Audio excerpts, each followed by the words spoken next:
Hasbunallah wa ni'mal wakil, nikmal maula wa nikman nasir, la haula wa la quwata illa billahil aliyil azim.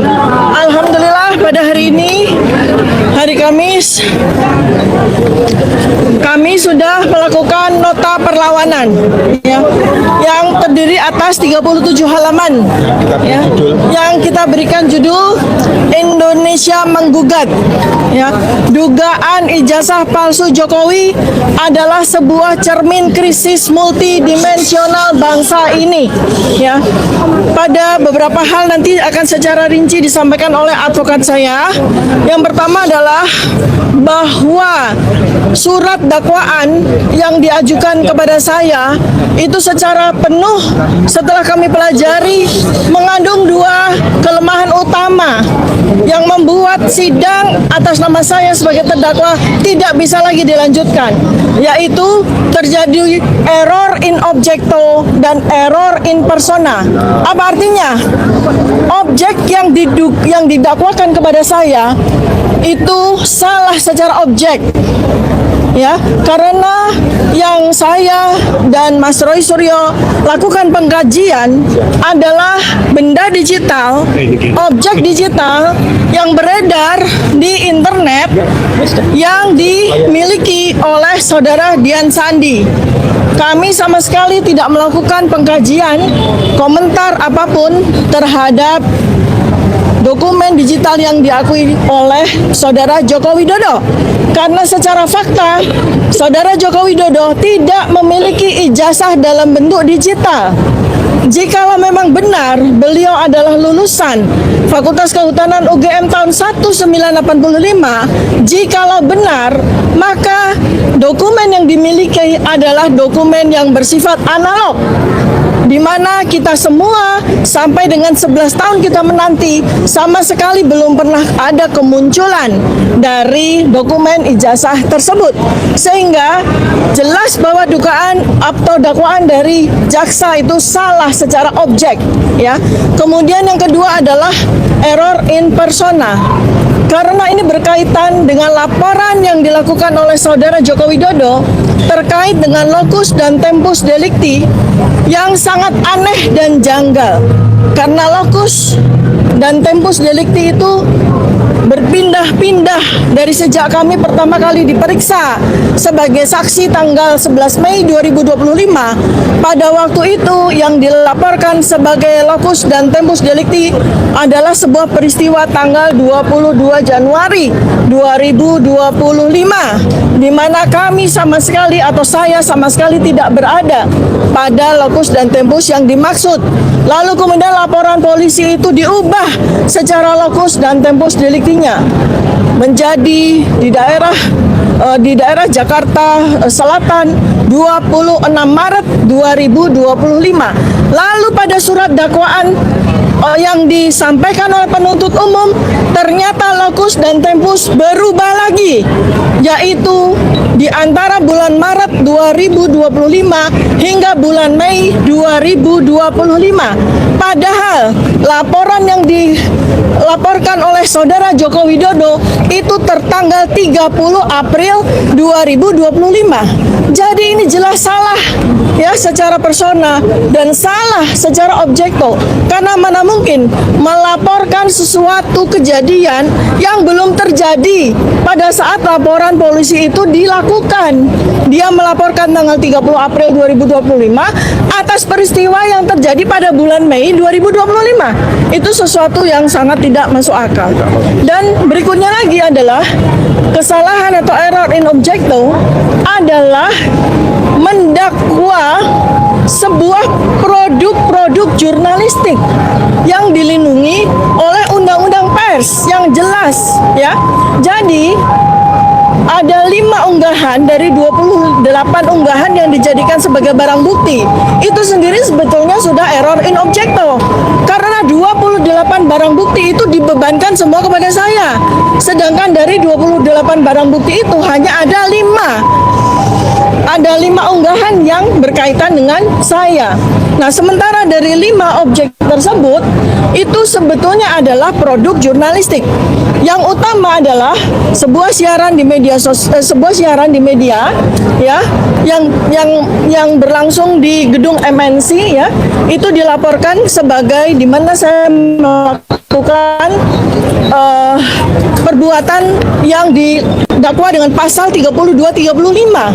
Padahal itu adalah sebuah produk jurnalistik. Artinya, kalau seorang narasumber seperti saya didakwa melakukan pidana atas keterangan yang saya lakukan, maka tentu saja media tersebut, hostnya yang memberikan pertanyaan kepada saya pun juga harus turut didakwa secara pidana. Tetapi Undang-Undang Pers tidak menyatakan demikian.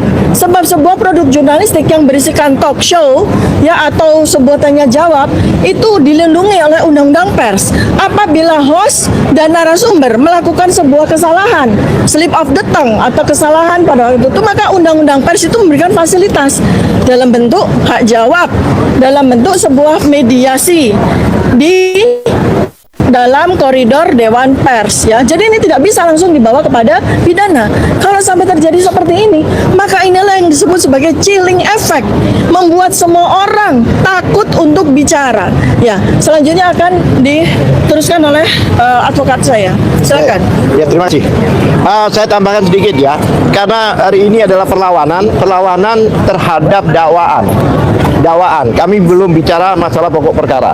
Ya, saya katakan tadi, bahkan kami bacakan bahwa perkara ini tidak layak untuk masuk persidangan karena dari awal sudah batal demi hukum. Sejak peristiwa RJ yang mana harus pencabutan laporan itu jelas. Bagaimana dengan satu laporan yang sama dengan nomor yang sama yang dibebaskan hanya berapa orang? Yang namanya pencabutan laporan itu adalah keseluruhan. Jadi kalau pikirannya pun cabut karena mekanisme di dalam RJ itu sebelum SP3 ada pencabutan laporan yang dengan nomor yang sama.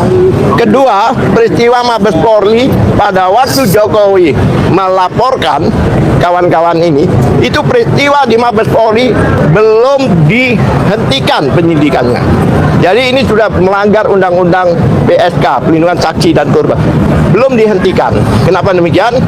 Laporannya bulan April, 30 April, sedangkan penghentian penyelidikan adalah 22 Mei. Jadi secara Undang-Undang Perlindungan Saksi dan Korban, maka jika ada laporan lebih dulu, tidak boleh dilaporkan balik sebelum inkrah. Itu jelas, dan itu kami sampaikan tadi. Bahkan ada pelanggaran Perkap, masih ingat yang identik itu. Jadi sampai detik ini kepolisian tidak pernah mengatakan ijazahnya asli, yaitu identik non identik, ya kan? Nah, pemeriksaan laboratorium waktu itu yang menyatakan identik itu melanggar Perkapnya sendiri. Karena dalam pemeriksaan laboratorium itu satu, ya kan, itu harus ada dilampirkan, wajib bahkan di Perkap nomor 10 tahun 2009, satu wajib dilampiri laporan.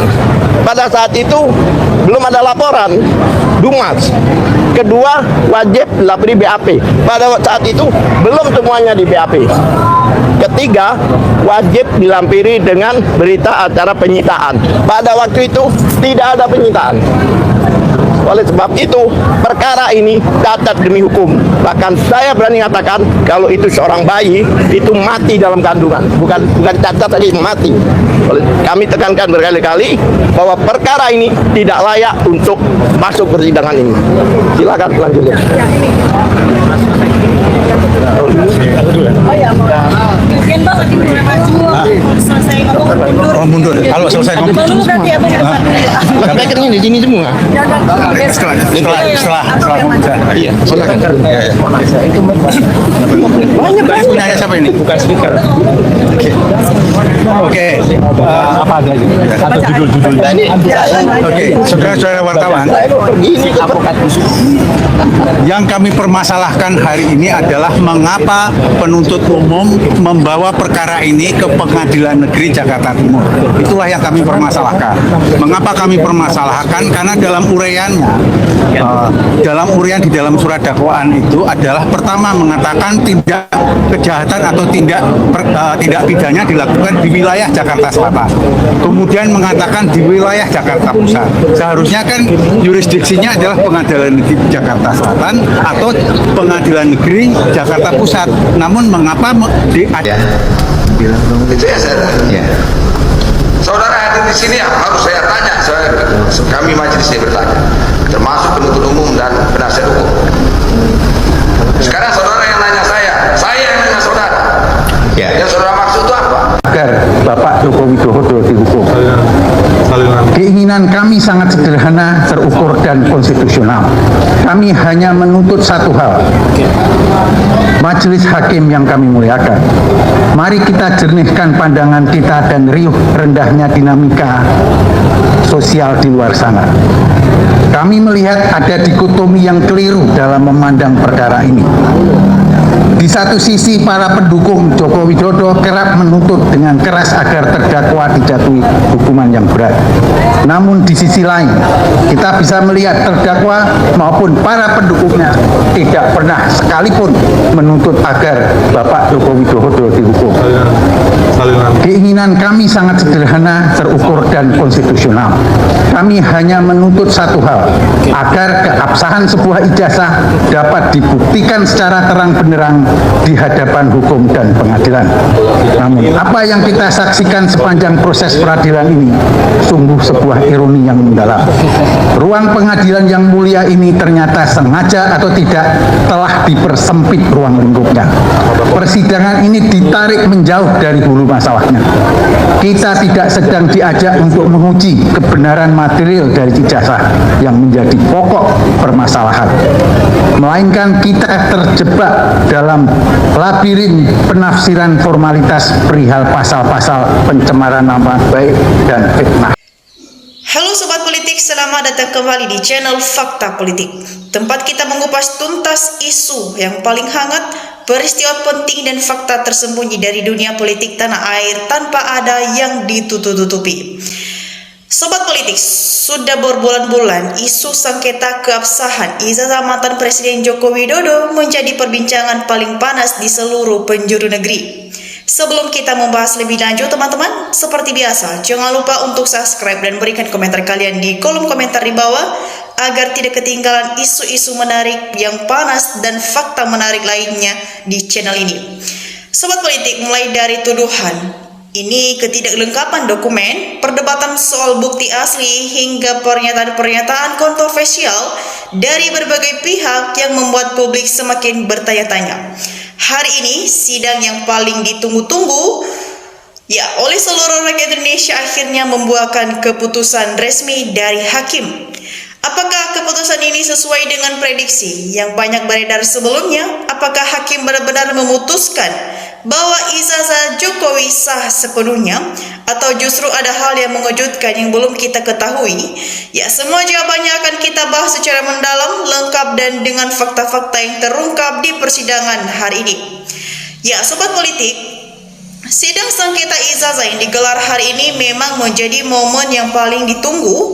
Selama proses persidangan berlangsung teman-teman, kita telah melihat banyak yang menarik perhatian publik, mulai dari perdebatan sengit antara pihak penggugat dan pihak tergugat, keterangan dari saksi-saksi ahli, hingga keberadaan dokumen-dokumen kunci yang menjadi dasar keputusan hakim, di mana pihak penggugat selama ini menyampaikan bahwa terdapat keganjalan pada dokumen ijazah yang dimiliki oleh Joko Widodo dan meminta pengadilan untuk memverifikasi keaslian dokumen tersebut secara menyeluruh.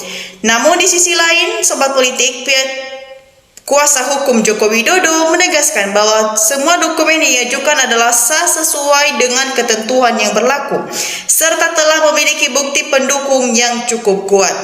Berdasarkan keputusan resmi yang dibacakan oleh hakim ini, pengadilan telah memutuskan bahwa ijazah Joko Widodo dinyatakan sah sepenuhnya. Keputusan ini diambil setelah pengadilan melakukan verifikasi menyeluruh terhadap semua dokumen yang diajukan, memeriksa kesesuaian data dengan cara-cara catatan resmi dari lembaga pendidikan terkait, serta mendengarkan keterangan dari para ahli yang berkompeten di bidangnya.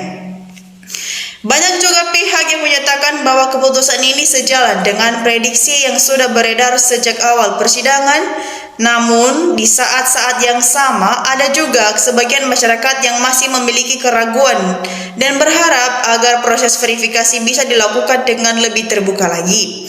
Ya, Sobat Politik, kita juga melihat bahwa dalam sidang hari ini masih ada beberapa poin yang menjadi perdebatan, seperti terkait bukti fisik yang sempat dipertanyakan oleh pihak-pihak penggugat, serta keterangan dari beberapa saksi yang menambahkan perspektif baru terkait proses administrasi dokumen tersebut.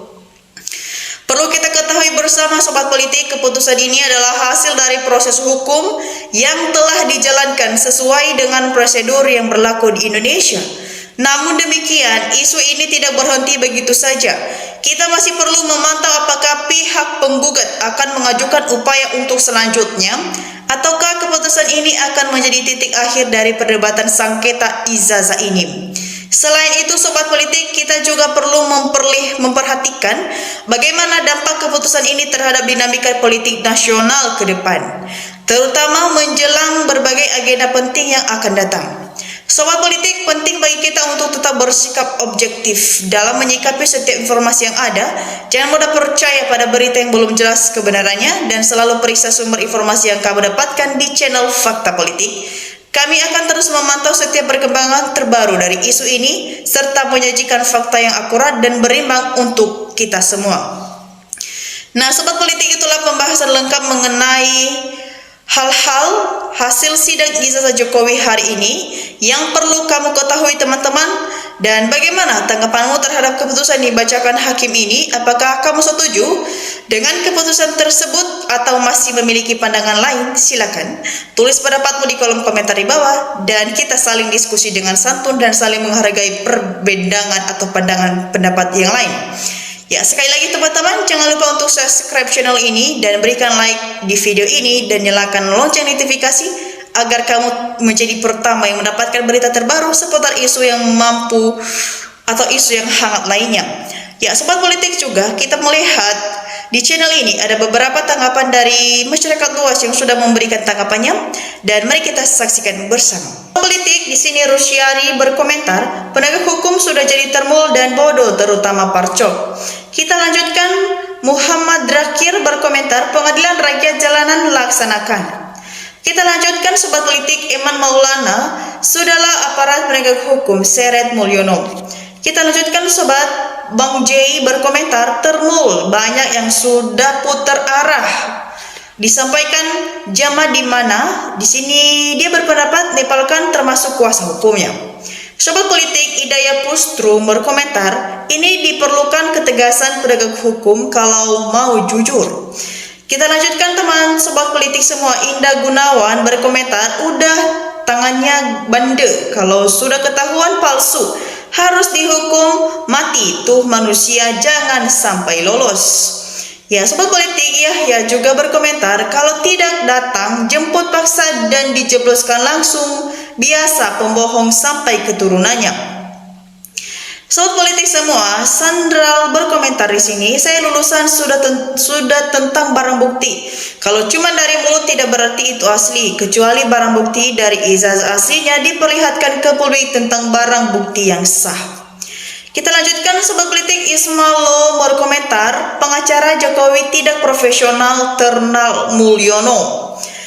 Tatang Opo juga di sini dia berpendapat, Sobat Politik, semangat para pejuang yang sangat luar biasa dengan kekompakannya maju dan bongkar drila bisa dilanjutkan sampai tuntas.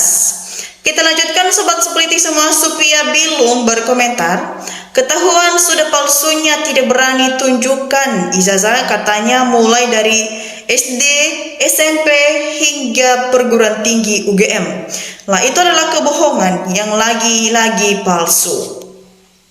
Sobat Politik, Bambang Sandai berkomentar, sampai mati pun tidak akan berani menunjukkan ijazah aslinya Jokowi ini. Ya, Sobat Politik semua, ini adalah beberapa tanggapan dari masyarakat luas yang sudah memberikan tanggapannya. Bagaimana juga menurutmu? Silakan berikan opini cerdas kita di kolom komentar di bawah. Dan sampai di sini pembahasan kita di Fakta Politik kali ini. Jangan lupa saksikan video berikutnya yang tak kalah menarik dari channel ini. Saya pamit undur diri, salam demokrasi.